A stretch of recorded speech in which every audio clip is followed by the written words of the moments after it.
Hi, I'm Leavitt. I represent the beautiful 28th Legislative District, home to Joint Base Lewis-McChord and Camp Murray, which is home to our Washington National Guard. I also serve as co-chair of the Joint Committee on Veterans and Military Affairs.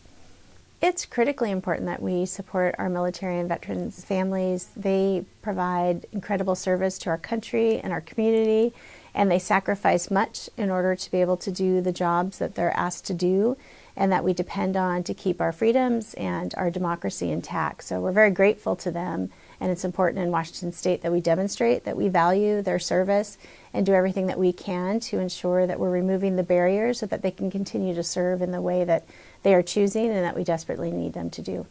1 in 5 Washington military families are food insecure, and that's a real challenge for our military families. It's also a matter of military readiness, because if our families can't do the work that they need to do to sustain themselves, then their member may not be retained or may get out early. So it's really important that we provide that service. Our veterans also face a greater degree of suicide ideation than the civilian population because of the work that they're doing and things that they may have seen. And so it's important that we provide essential services to our veteran population for behavioral health and ensure we have adequate providers across our state to serve our veterans in that way as well, and their families who also sacrifice because of the challenges that their veterans may be seeing. Last year, we called it the Year of Military and Veterans Affairs. We really did quite a bit of work, over 17 bills that were passed that demonstrate our support. And this year, we're moving forward with many bills proposed as well, which is very exciting. I introduced 4 this session in a short session. House Bill 1862 provides a tax exemption and sales tax exemption for folks who are serving our disabled veterans and who provide recreational opportunities and habilitation opportunities for our veterans. Military spouses need to get to work. We often talk about that and have the Physician's Assistance Compact.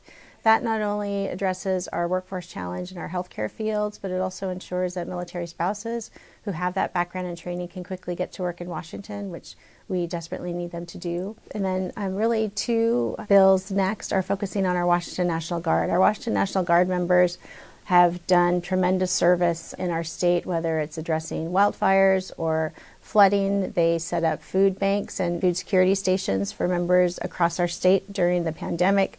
They set up vaccination and testing centers. They serve on missions whenever they're called. They run towards it and gladly do that. So these 2 bills, one is to expand educational benefits and eligibility for families. If the member doesn't choose to use their educational benefit, that they can pass that on to their dependent, whether it's a spouse or a child, which is important and similar to a GI Bill. And then also House Bill 1869 is the Keep Our Washington Strong Act. And that really is an important recruitment and retention tool so we don't lose our National Guard members to local states who may have better programs. We in Washington and the legislature, in a bipartisan way, strongly support our military members. So we're all striving to reduce those barriers and keep our military members here and ready. There are a few bills that I'm excited to talk about. One is to ensure that our military members and their families can register early if they're enrolled in a post-secondary education institution so that they can get the classes that they need to continue their education. That's a really great bill. Representative Shavers has a great bill that will expand veteran service officers to all areas of the state and all counties. Super important to make sure that we're serving our veterans in each county. And these VSOs really do a phenomenal job to connect the resources that are critical to our veterans for them to be safe and secure. There's another bill to give businesses incentive to hire our veterans and our military population. Excited to see that keep moving forward. There are bills to reduce licensing fees so our military members who may be transitioning can quickly get a job. These are just some of them. There's also a social work compact, again, to address our military spouse challenge that they have to get to work. So there's so many bills introduced this session I'm very excited about and happy to share more in the future. Thank you so much for listening to a discussion on the importance of serving our military members and their families. It's really important that these bills move forward in order to serve them well and for them to be strong on our behalf. If you have any questions about any of these bills or anything else we are doing to support our veterans and their families, please reach out to my office at any time. I look forward to these bills moving forward and sharing the outcomes of each as session goes on.